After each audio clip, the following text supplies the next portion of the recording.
Assalamualaikum warahmatullahi wabarakatuh. Berjumpa kembali dengan catatan Syafiq Hasyim. Peristiwa yang memicu kemarahan umat Islam di Indonesia dan bahkan di seluruh dunia terjadi lagi.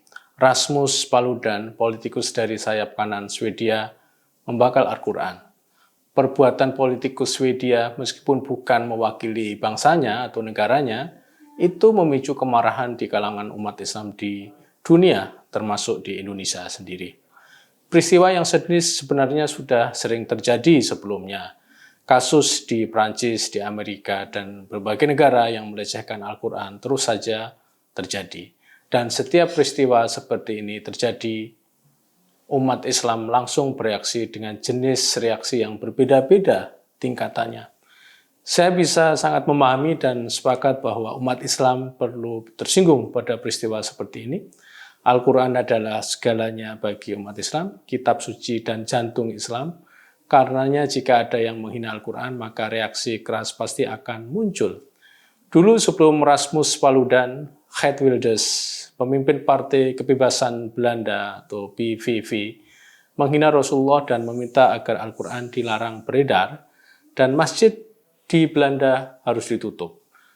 Charlie Hebdo di Prancis beberapa tahun lalu juga membuat kartun yang menghina Islam. Nampaknya fenomena seperti ini akan terus terjadi.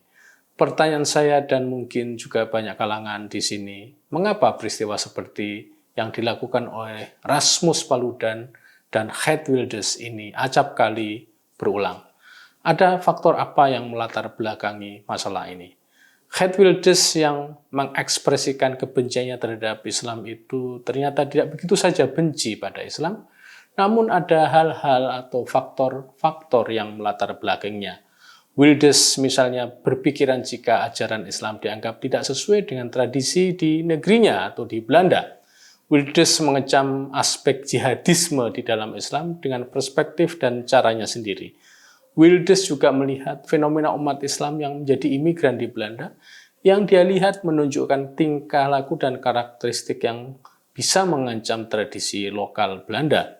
Rasmus Paludan yang merobek atau membakar Al-Quran nampaknya juga memiliki kebencian atas Islam karena melihat kaum imigran Muslim di negerinya yang dianggap sebagai representasi Islam. Pada tahun 2018, Rasmus Paludan menyatakan, "The enemy is Islam and Muslim. The best thing would be if there were not single Muslim left on this earth. Then we would have reached our final goal." Artinya, musuh mereka adalah Islam dan Muslim. Kondisi yang terbaik jika tidak ada satupun Muslim yang tertinggal di muka bumi ini, dan kita Partai Paludan ini akan mencapai tujuan ini. Semua ide yang melatar belakangi mereka, Partai Haluan Keras Paludan, adalah ide tentang etno-nasionalisme. Paludan mengajukan ide yang sangat gila untuk kewarganegaraan Denmark, di mana yang disebut warga negara Denmark adalah mereka yang kakek neneknya dari kedua pihak asli Denmark. Ingat, tidak hanya orang tua, namun garisnya sudah sampai pada kakek dan nenek mereka. Pada tahun 2019, Rasmus Paludan kembali berbuat ulah. Rasmus Paludan dan pendukungnya menyatakan jika semua Muslim yang hidup di Denmark harus dikeluarkan dari negeri ini. Artinya, negara atau pemerintah Denmark diminta untuk ikut campur agar orang Islam tidak ada yang hidup di negerinya. Mengapa mereka atau orang Islam harus diusir dari Denmark? Karena Paludan ingin melindungi apa yang disebut oleh dia sebagai komunitas etnik di Denmark itu sendiri. Paludan sendiri memang berasal dari Partai Haluan Kanan atau garis keras. Agenda utama Partai Haluan Kanan adalah mengusir umat Islam dari Denmark. Pada tahun 2019 juga, Paludan sudah membakar atau membuang Al-Quran ke udara. Media Denmark pada saat itu juga terkesan memberikan ruang Paludan untuk mempromosikan ide anti-Islam ini. Paludan secara sengaja melakukan kampanye anti-Islam atau Islamofobia justru di ibu kota Denmark, di mana umat Islam banyak yang tinggal di kawasan tersebut. Menurut hitung-hitungan, umat Islam diperkirakan hidup di Denmark sejumlah 250.000 lebih. dari jumlah populasi negeri ini secara keseluruhan hampir sekitar 6 juta. Jumlah itu memang masih di bawah 5%, namun bagi orang seperti Paludan itu sudah cukup menjadi ancaman dan keresahan. Tapi ingat, atas aksi ini banyak kalangan politisi dan tokoh yang menganggap Paludan itu bagaikan Nazi.